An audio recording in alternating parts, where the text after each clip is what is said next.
Hello everyone, this is Defense Politics Asia and this is the Frontline Changes Report. There's a lot of frontline changes over the past 24 hours in the midst of a major flare-up in the Syrian civil war.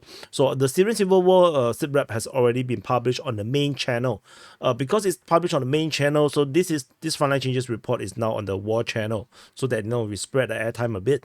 So we're going to start off with LIPC. So over in the Kharkiv front, this is already reported during the situation report. Ukrainian forces has been geolocated on this tree line, at this position, which means that the Ukrainian forces have went along the forest, confirming Ukrainian capture in the north of Lipsy. So if I zoom out a bit, you probably see where it is. So this is Lipsy, and this is Klipoke, and the Ukrainian forces attack in this region here. However, this attack was not reported by any of the main channels. I mean the main sources, like the official sources. So, but this is just a geolocation update.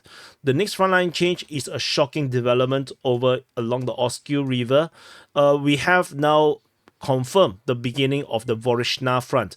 After the Russians crossed the river in the north of Vorishna at the Novolimsk region, the Russian forces have now crossed the river over at Masyutivka and have moved quickly in the direction of Zapatne. So this frontline changes is reported by the Ukrainian side. The Russians have not acknowledge anything of this. This is purely on the Ukrainian channels. So the major city with the crossing over at Vorishna, and the Russians have Vorishny across the river and Khyanikivka. The Russian forces cross at Melsikivka and they have captured a strong foothold with the forest, some of this forest in this region here now fully under Russian control. And with this position, the Russian forces can attack towards Zapatne and also, of course, attack into Vorishna if they choose to. So, of course, I don't want to go too much into the analysis.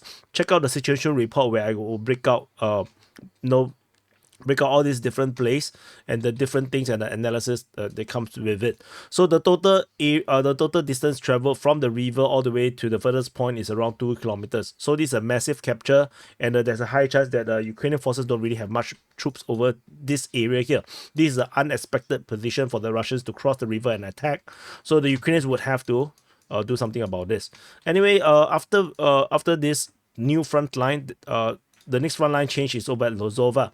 Over the Borova front, the Russian forces have expanded control around Lozova, capturing all these areas in the west of Stemakivka and Myasuzarivka.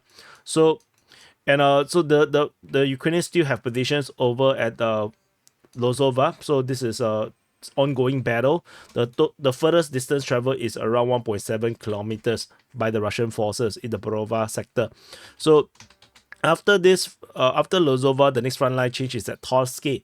So at the Kremina front at Torske, this is already mentioned in the situation report. Geolocation of Ukrainian forces along the end of this tree line confirm that the Ukrainian mapping is actually accurate, invalidating all of the Russian claims in this sector. Previously, the Russians claimed much closer position to Torske, but since the last update, all of these claims has already been lost to the Ukrainians by now. So after Torske, the next frontline change, we jump all the way to the Pokrovsk sector. So we're coming back to the Selidove sector where the main Russian push over here is. Russian forces expanded control around Zovte and Pustinka, and they are now moving to Novopustinka, which is the new Pupstinka. Pustinki, and this area here, the Russian forces have captured all of this area. So this is a massive advance, which means the Ukrainian lines have collapsed at this area here. The next line of defense most likely is around Pustinka and along this Gali region. These three lines are a bit harder for the Ukrainians to defend, I believe. A bit more not so friendly to logistics. So the total distance traveled, the furthest point is around 1.6 kilometers. So they are now only around less than 600 meters away from Novopustinka. So this is the ongoing situation over in this sector, and very soon we're going to stop calling this Selidove sector because we are running a bit far away from Selidove already, so we'll find another name for this sector. So when we further south of this position, Russian forces is flanking south, capturing the southern part of Pushkine as they continue to make this advance. Ukrainians probably are holding a defense around here, which is why the movement of the front line around here is a bit awkward, a bit weird. So which means the Ukrainians are putting their defense line around here. They are doing their best to defend at this position. However, the Russians are still managing to make some moves around here in the western part of Yurievka. So let's continue to watch how this continue to play out. The total distance traveled in this area is around 700-800 meters. So after Pushkine, we go to the Kurakove sector. In the northern half of Kurakove sector, Berezki has finally fallen. As I mentioned before, this is unlikely to be a holdable position, and the Ukrainian mapping have finally acknowledged the fall of this area. And the fall is pretty big, which clearly shows that they have been withholding certain information. Russian forces captured all of these grounds, all the Dacha region and the railway lines, as well as heading in the direction of Stary Terny, and they're basically at the verge of attacking directly into Stary Terny right now. The total distance traveled is around 1.5 kilometers towards Stary Terny, and the total gap from the north to the south is around 1.5 kilometers between this attack coming down the railway line from Voznesenka all the way to the line coming up from Berezki. This is 1.5 kilometers. Actually, it's smaller than that. Let me draw again. The map keep moving. 1.5, 1.6 kilometers. So, which means there is unlikely to be Ukrainian forces around this salient. I don't believe they are here. If they are probably on the verge. They are now currently retreating. I don't think they will be here. So, which means we're going to see more collapse coming up in the next 24-48 hours. In the southern half of the Kurakove sector, north of Dani, the Russian forces also has expanded control. So the entire eastern part of this highway or this road towards Dani is now firmly under Russian control. And the Ukrainian mapping also acknowledged most of this captured that was previously reported by the Russian sources first.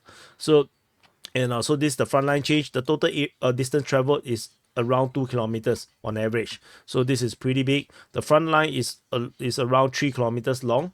So this is a very, very big front around here. And we move all the way to the Uspenivka sector at Ilinka. Russian forces has been geolocated to have raised a flag at the northwestern part of Ilinka. I'm trying to be a bit more conservative with my mapping here, because it's still possible for the Ukrainians to have one more street, but unlikely to be the case. The most high chance is that the Russians have captured the entirety of Ilinka. I will wait for another one or two more sources for confirmation. Most likely the Ukrainian sources is going to concede that they have lost Ilinka. So, and most likely the front line is going to draw all the way to this point, all the way to Romanivka, which makes more sense. Tentatively, we will continue to wait for more information. This is a conservative mapping over in this Ilinka region of the Uspenivka sector or Uspenivka front. Over in the Velika Novoselka sector, after the major collapse of the front line here, so this area, this area here, after yesterday's collapse, as I mentioned, it's impossible for the Ukrainians to hold a position, and I was right. Russian forces have continued to progress quickly and captured almost all the grounds east of this main road leading from Uruzhaine to Velika Novoselka. So this is the main road around here. So the Russian forces have expanded the control all along this area here, and they are now on the verge of attacking Blahodatne. So given the situation around here, all the Ukrainian forces in the south, because there's no crossing along all these areas here, there's no more crossing. The only crossing, the closest crossing is over at Velika Novoselka.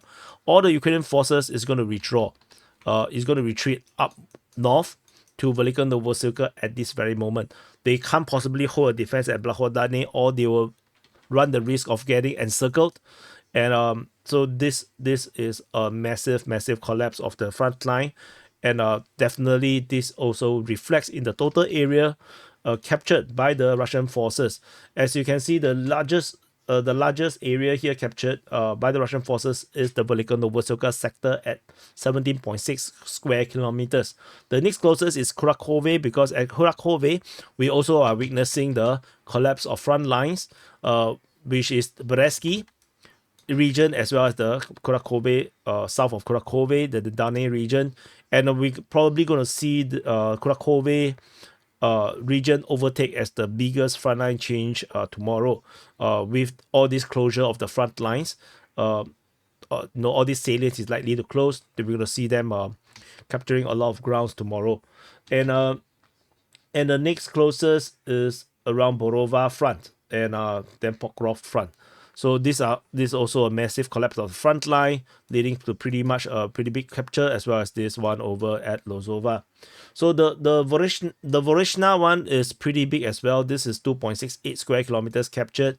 But if the Ukrainians do not hold the defense, we are going to expect much bigger areas going to be captured by the Russian forces. So the Ukrainians in total have advanced 2.15 square kilometers between Kharkiv and as well the Crimea invalidation, but this is very, very minor as compared to what is happening to the Russians. So let's calculate the total Russian capture is 2.68 plus 5.04 plus 4.68 plus 9.73 plus 0.18 plus 17.6. So total area captured by the Russian forces is 39.91 square kilometers. So this is still big. This is actually rather big. It's a kind of a rebound from the low of, I think, the past 1-2 days. So, but it's of course still nowhere close to the 50, 80, 60, 100 square kilometers the Russians has captured 1 week ago. But anyway, we shall see. We shall continue to see further collapse likely to happen as the Ukrainian lines are strategically untenable at this moment. So anyway, thank you for watching. Press the like button, subscribe, and I'll see you guys in the next update.